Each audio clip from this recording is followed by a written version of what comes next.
Actually, they are eating only the inside part of the seeds.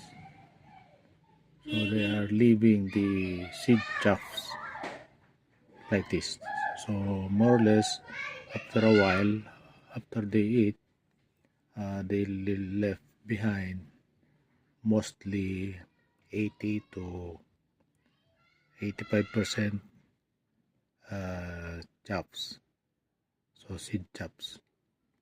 So and I think some of the seeds are still um, at the bottom. So I am actually putting those in a container and